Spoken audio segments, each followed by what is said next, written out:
What's up guys and welcome. You're watching Fazi Fitness.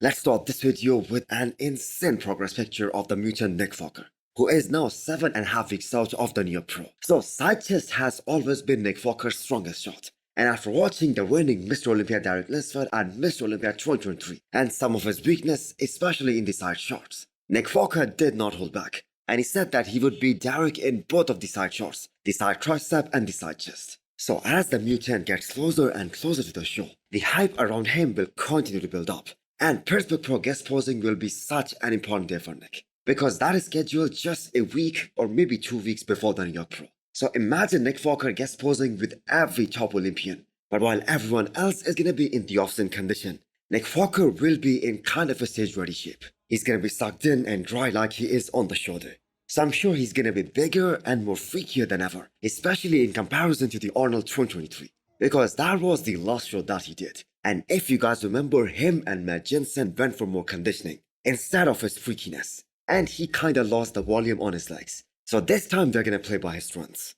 So the way Nick Walker wins the New York Pro, that is of utmost importance. And that is why Nick Walker is aiming to bring nothing less than 100% at this show. Because this is gonna start the chatter about Nick being a potential Mr. Olympia 2024 title contender. Tony Button is a great bodybuilder, there is no doubt. He has no weaknesses, he's very aesthetic, very complete top to bottom. But this response right here of Invalia regarding Nick Walker versus Tony Button at the New York Pro, that is as real as it gets. I don't think Ian Valier is being disrespectful towards Tonio here. Yes, Tonio has a prettier physique, he's more aesthetic, he has better flow. But size is a major criteria in the men's open bodybuilding, and it always will be. And the thing is, when these guys stand next to each other, it is gonna get noticed a lot more, especially standing next to a freak like Nick Walker.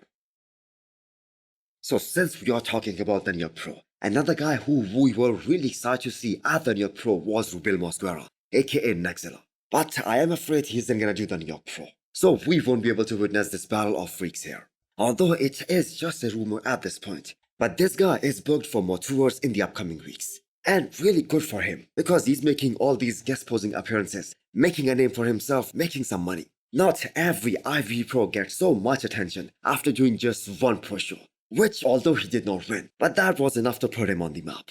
And guys like Dexter Jackson, Dennis James, who saw him at Prague Pro, they have one common thing to say about him. No pictures or videos do him any justice. So he is altogether a different animal in person. So I'm sure people will line up to see this freak of nature in guest posings and in person.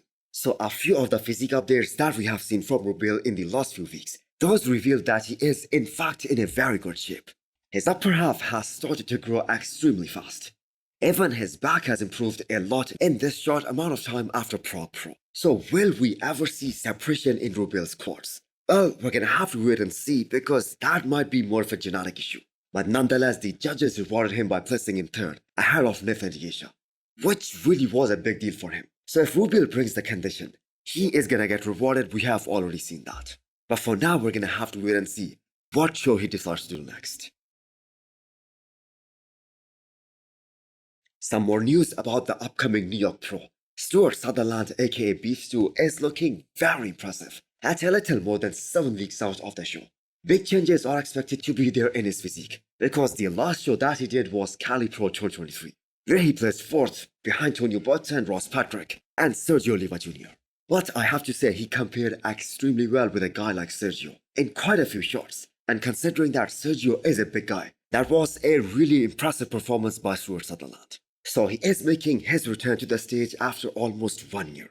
His retaper has gotten way better over the last few years, while Nick Walker is gonna destroy everyone in those back shots with his gnarly hamstrings, crazy abductors.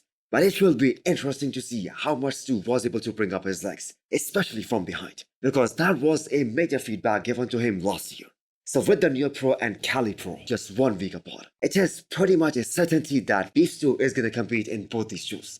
So Stu looked massive during the offseason, especially some of these pictures where him and Hunter Labrada, where these guys were posing together. He looked really impressive. So will he get to the Olympia stage this year? Well, that depends on how he shows up for later shows like Cali Pro or Chicago Pro, or maybe he can do a show in the summer window. Is this gonna be William Bonac's last year as a competitive bodybuilder?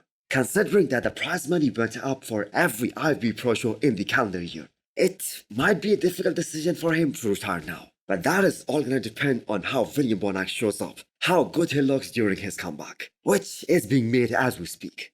So Bonac did not compete after the Arnold 2023, a show where he dropped down in placings, to an extent which he did not expect, and I don't think any of his fans expected that either. He went into that show with a redemption kind of mindset, because he did not show up at his all-time best at the Olympia 2022. But at the Arnold, he ended up placing 7th behind Akeem Williams, despite bringing a better conditioning. So the decline in his placings coupled with his age factor, that led him to making some comments that he's thinking about retiring as a professional bodybuilder after competing one last time at the Olympia.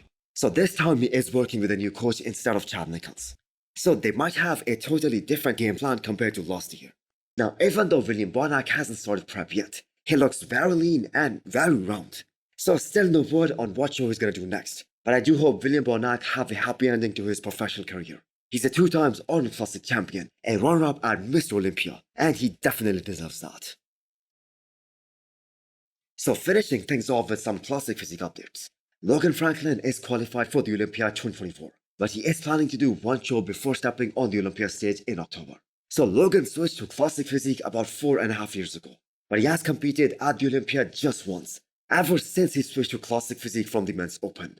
And that was at the Olympia 2020, before guys like Ramondino and Ors Klashinsky came onto the scene.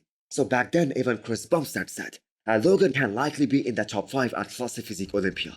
But the thing is, now things have completely changed. The level of competition has just gone way up, especially in the last couple of years. So those top 6 spots are so damn competitive now. And they have such great shapes and flow that even a guy like Logan Franklin, even if he brings his all-time best, it is not a guarantee that he is gonna get into that first call-out or even top 7. So we don't know whether he is still self-coaching or is he with a new coach now.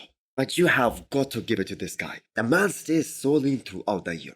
So Wesley Weezer's winning the Arnold Classic, that must have been really motivating for so many guys, including Logan Franklin. Because that one time when he competed on the Olympia stage back in 2020, Logan was able to beat Wesley Weezer's. So that can be really motivating for a guy like Logan. And if he can actually bring his all-time best, if he can actually improve and grow with classic physique, the judges are gonna give him a chance to stand next to the best guys in the world. So as of right now, he hasn't announced what show he is gonna do before the Olympia. So let's see what show he does next, and let's see how he does at the Olympia this year. Also hit the thumbs up button if you liked the video, and smash the subscribe button if you wanna come back for more. Thanks for watching.